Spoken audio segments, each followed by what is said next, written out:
네, 시청자 여러분 안녕하십니까. 출발 마케돈 예민수입니다. 8월 9일 목요일입니다. 이번 주도 또 이렇게 더위와 함께 한 주가 갑니다. 목요일, 금요일 2거래일 남겨둔 상황입니다. 어제는 아침에 이제 가장 이슈가 되는 게 인터넷은행의 은산분리였는데요. 결국은 뭐 그 얘기보다는 삼성의 대규모 투자가 시장을 압도하면서 관련주들이 올랐고요. 삼성그룹주들이 올랐습니다. 오늘은 이제 또다시 미국에 뭐 예정돼 있긴 하지만 160억 달러 관세 부과에 대해서 중국이 결국 장군 멍군으로 받아쳤죠. 그 무역 전쟁 이야기, 또 삼성그룹의 대규모 투자에 따른 수혜주 찾기 노력들이 좀 있을 걸로 보이고요. 오늘 또 옵션 만기이기도 합니다. 이런 영향들을 체크하면서 시장 봐야 되겠죠. 예, 미증시는 전반적으로 좀 약하게 출발했지만 강보합권으로 끝났습니다. 다우지수는 0.18% 조금 밀리는 수준에서 장을 마쳤고요. 나스닥은 0.06% 소폭이긴 하지만 또 오르면서 미국은 역시 뭐 기업 실적들이 워낙 좋기 때문에요. 지금까지 기업 실적 발표한 것 가운데 미국은 4분의 3이 예상보다 좋게 실적이 나왔답니다. 그러니 뭐 주가가 오를 수밖에 없는 거죠. 우리와 좀 색깔을 달리하는데. 자, 오늘 목요일장은 어떻게 대응해야 될지 오늘 시장 변수들 전략들 장용혁의 마켓 시그널로 시작하겠습니다.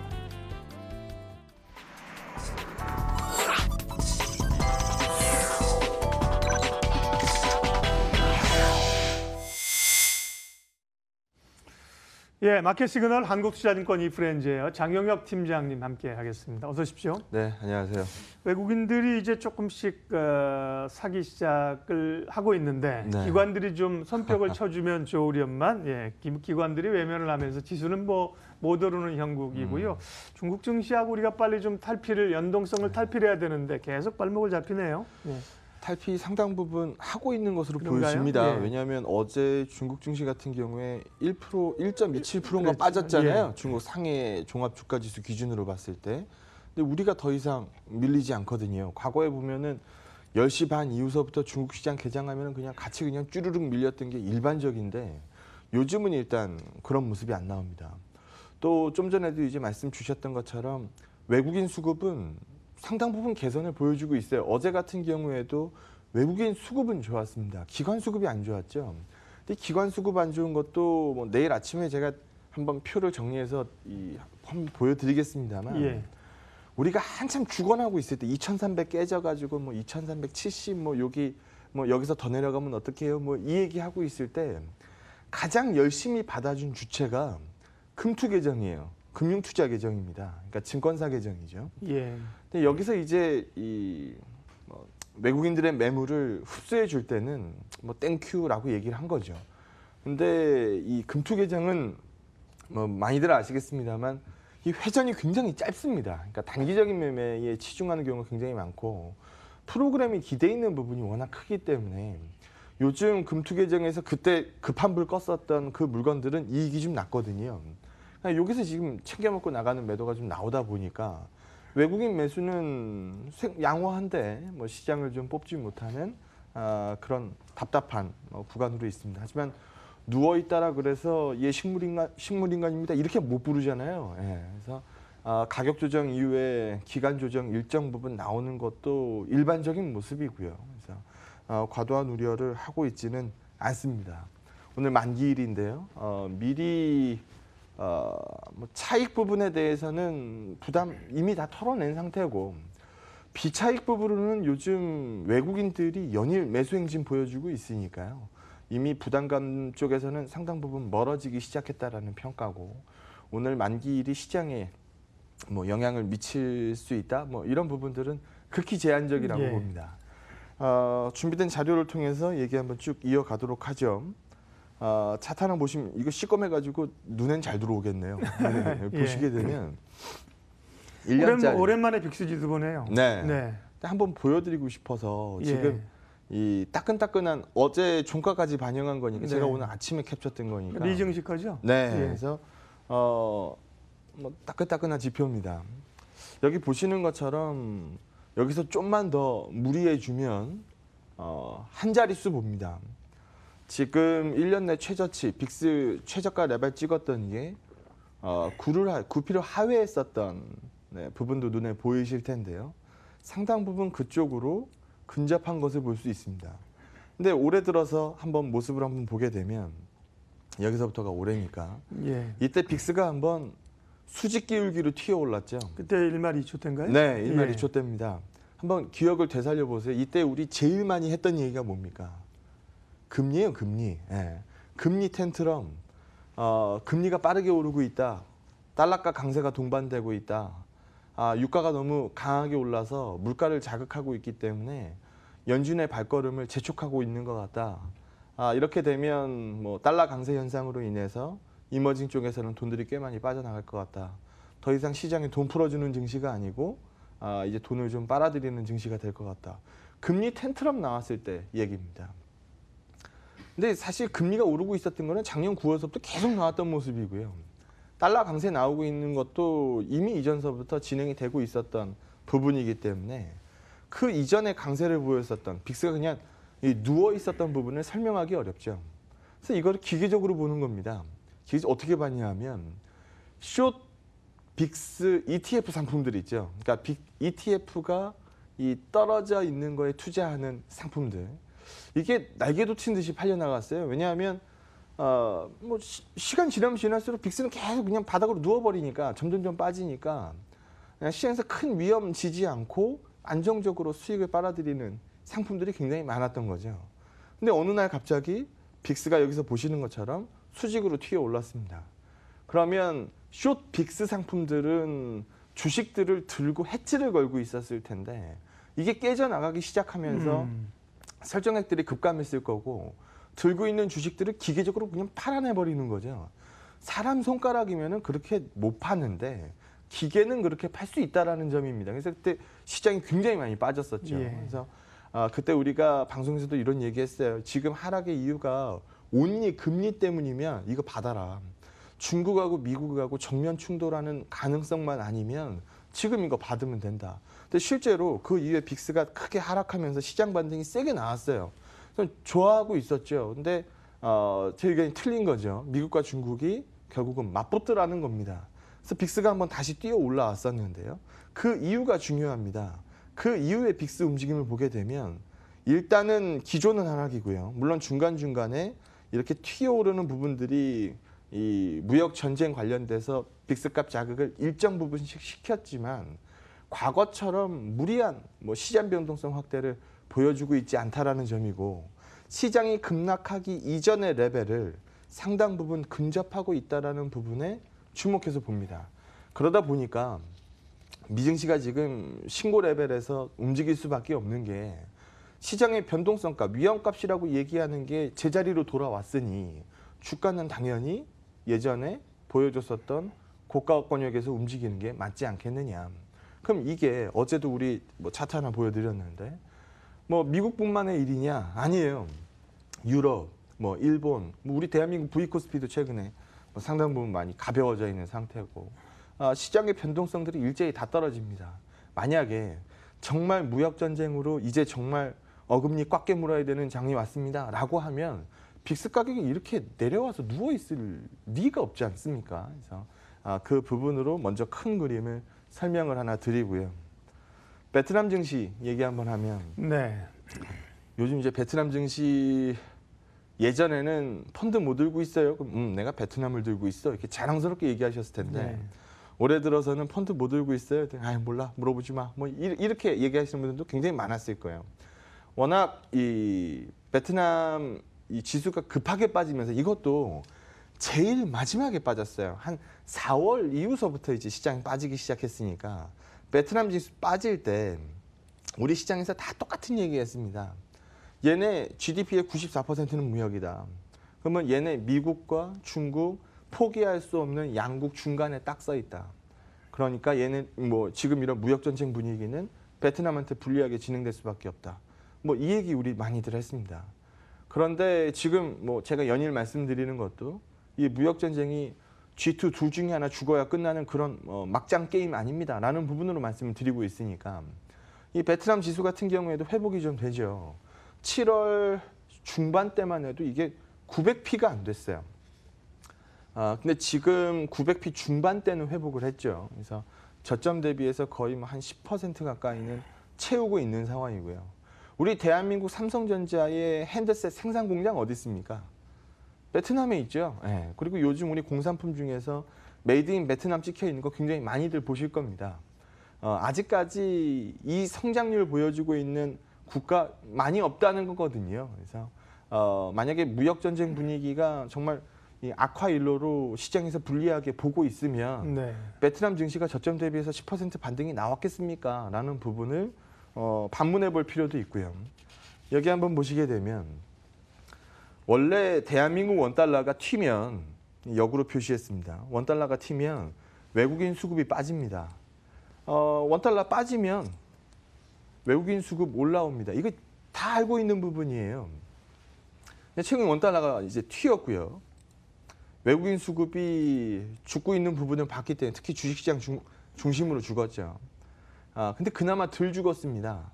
왜? 채권 쪽에서는 안 나가더라는 거죠.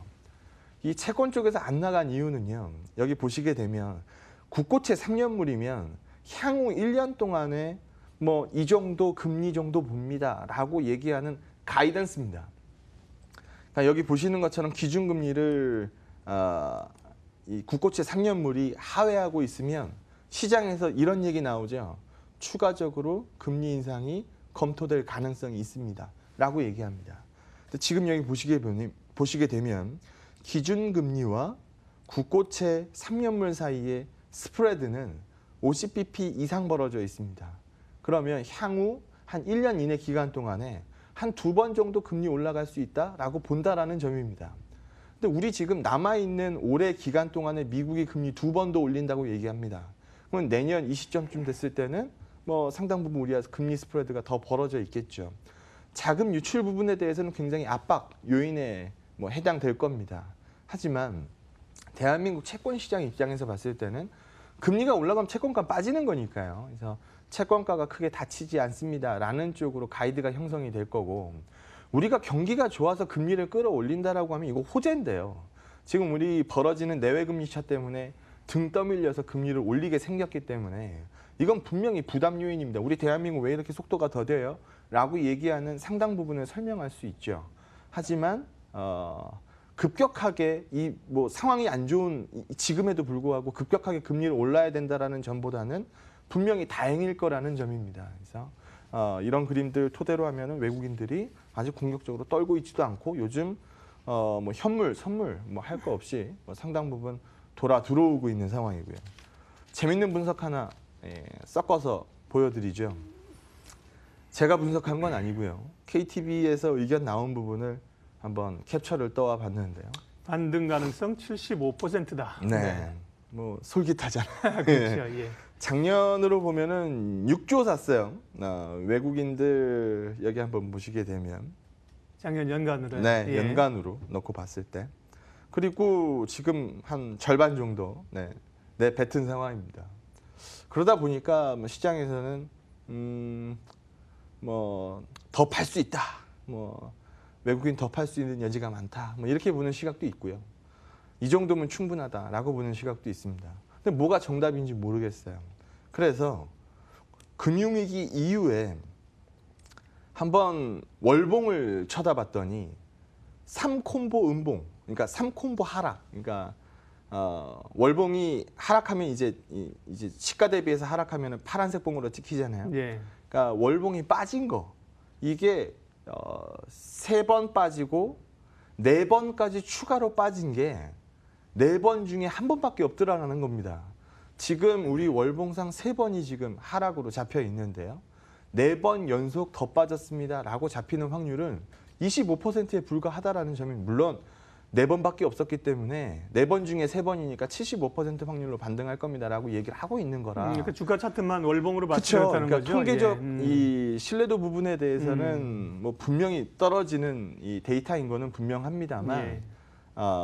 뭐 짧은 데이터는 아니잖아요, 사실. 뭐 09년 이후 데이터면은 금융위기 이후 데이터면은 예. 이런 경험이 4번밖에 없었고 그 중에 3번은 4번째 달에서는 돌려내더라라는 부분을 분석을 했더라고요. 그래서 뭐 75% 확률이면은 일단 배팅하는 거 아닙니까? 예. 그래서 아래보다는 위를 보는 증시가 맞다라는 부분 요즘 연일 말씀을 드리고 있으니까요. 한번 뭐 재밌게 볼 수 있는 분석까지 한번 덧붙여봤습니다. 네.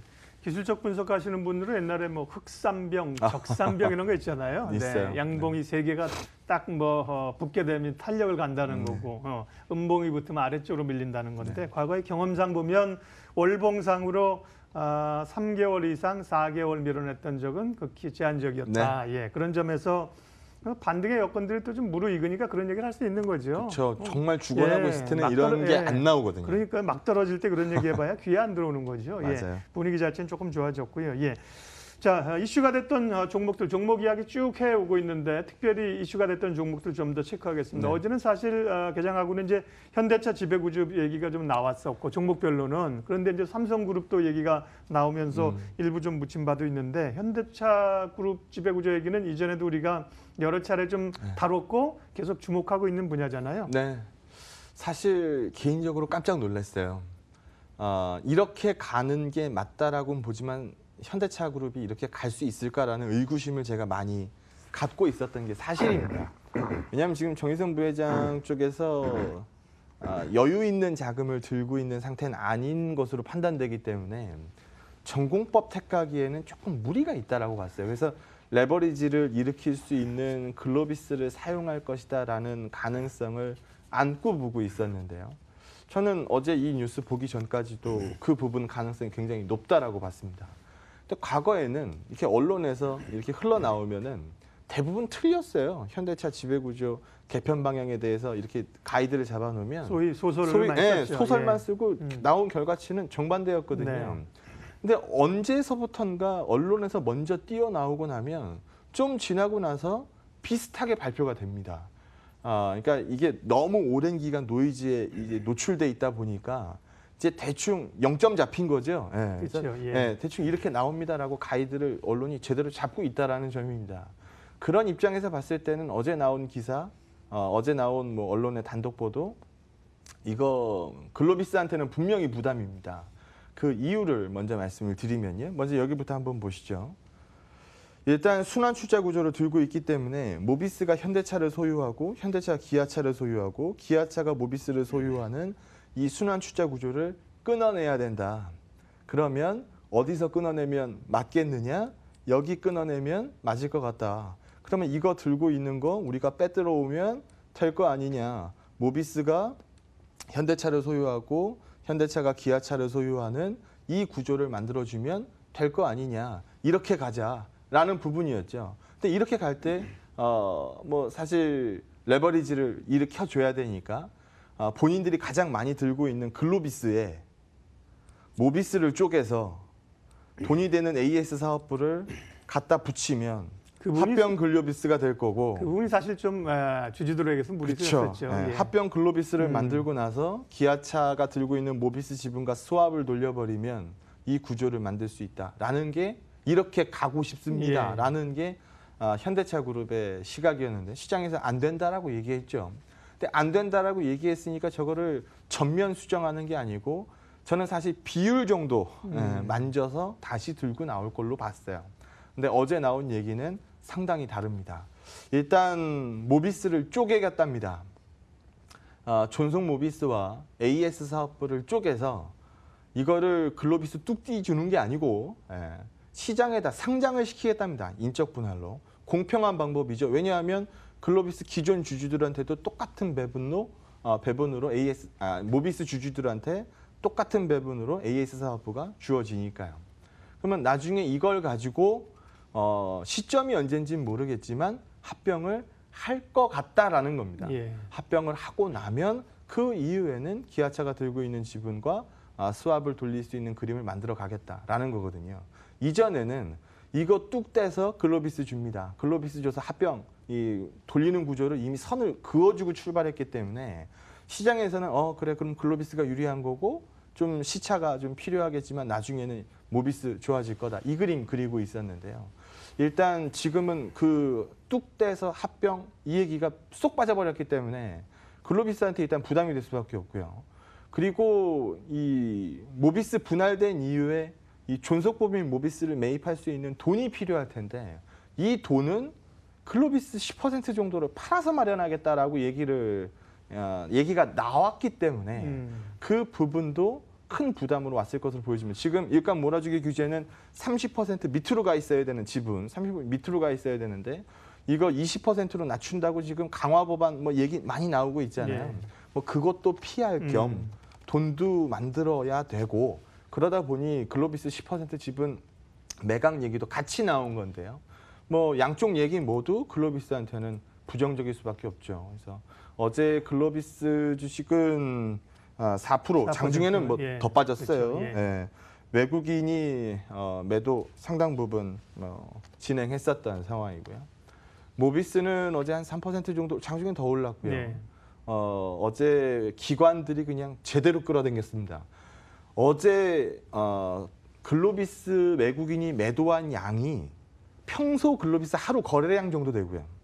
어제 기관이 현대모비스 매수한 양이 최근 현대모비스 하루 거래량 정도 됩니다.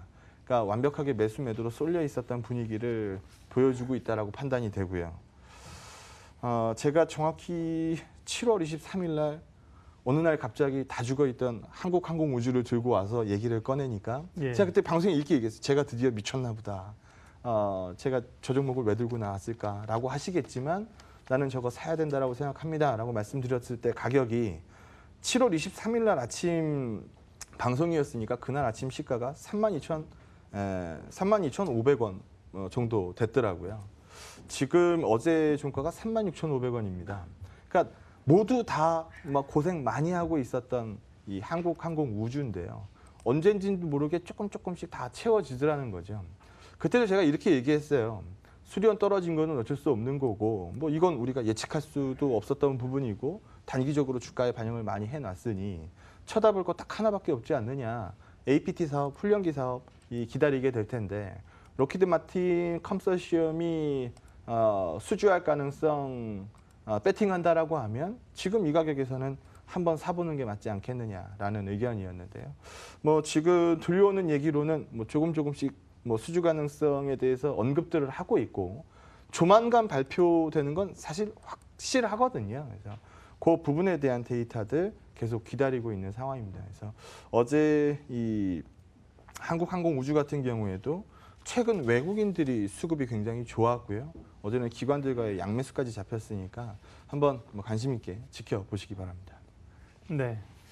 종목 이야기 오늘도 쭉 했습니다. 종목 이야기는 이 정도 할까요? 네, 예, 될 것 하고요. 같아요. 예, 네. 또 뭐 계속해서 종목 이야기 지금 뭐 이슈 이야기 하고 있으니까 이어지는 시간에 하겠고요.